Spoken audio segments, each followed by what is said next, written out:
ఆమ్ ఆద్మీ పార్టీకి ఎదురుదెబ్బ తగిలింది. రాజ్యసభ ఎంపీ రాఘవ్ ఛద్దా రాజీనామా చేశారు. పార్టీలో అంతర్గత కలహాలు తారాస్థాయికి చేరుకున్నట్టు కనిపిస్తుంది.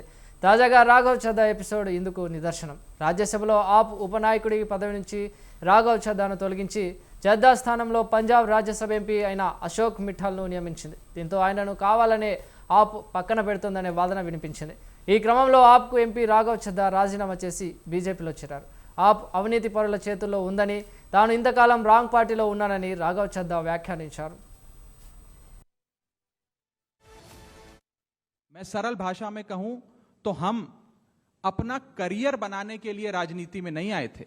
हम लोग अपना करियर छोड़ के देश के लिए राजनीति में आए थे, और यदि देश के लिए काम इस पार्टी में नहीं हो पा रहा है वो इसलिए क्योंकि अब आम आदमी पार्टी वो पुरानी वाली आम आदमी पार्टी नहीं रही। और पिछले कुछ सालों से आप लोग लगातार मुझसे पूछ रहे थे कि राघव जी आप एक साल से पार्टी की गतिविधियों से अलग क्यों नजर आते हैं, पार्टी से किनारा क्यों कर लिया। तब मैं कुछ बोलता नहीं था, मैं प्रयास कर रहा था कि चीजें बेहतर हों। लेकिन आज मैं आपको असल कारण बताता हूं कि क्यों मैंने पार्टी की गतिविधियों से अपने आप को अलग कर लिया। और उसका कारण यह है क्योंकि मैं उनके गुनाह में शामिल नहीं होना चाहता था। मैं उनकी दोस्ती के काबिल नहीं था क्योंकि मैं उनके गुनाह में शामिल नहीं था। आज हम एक ऐसे मोड़ पर खड़े हैं कि हमारे पास सिर्फ दो ही ऑप्शंस थे, दो विकल्प थे। या तो हम राजनीति छोड़ दें और पिछले 15-16 साल जो हमने सार्वजनिक जीवन में काम किया उसे त्याग दें, या फिर हम अपने अनुभव को, अपनी स्किल्स को, अपनी पूरी ऊर्जा और एनर्जी को लेकर पॉजिटिव पॉलिटिक्स करें।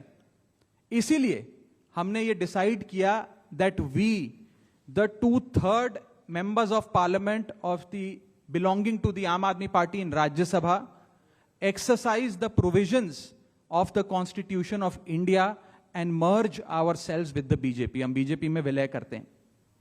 पिछले 12 सालों में भारतीय जनता पार्टी की केंद्र की सरकार, मैं सरल भाषा में कहूं तो हम अपना करियर बनाने के लिए राजनीति में नहीं आए थे। हम लोग अपना करियर छोड़ के देश के लिए राजनीति में आए थे, और यदि देश के लिए काम इस पार्टी में नहीं हो पा रहा है वो इसलिए क्योंकि अब आम आदमी पार्टी वो पुरानी वाली आम आदमी पार्टी नहीं रही। और पिछले कुछ सालों से आप लोग लगातार मुझसे पूछ रहे थे कि राघव जी आप एक साल से पार्टी की गतिविधियों से अलग क्यों नजर आते हैं, पार्टी से किनारा क्यों कर लिया। तब मैं कुछ बोलता नहीं था, मैं प्रयास कर रहा था कि चीजें बेहतर हों। लेकिन आज मैं आप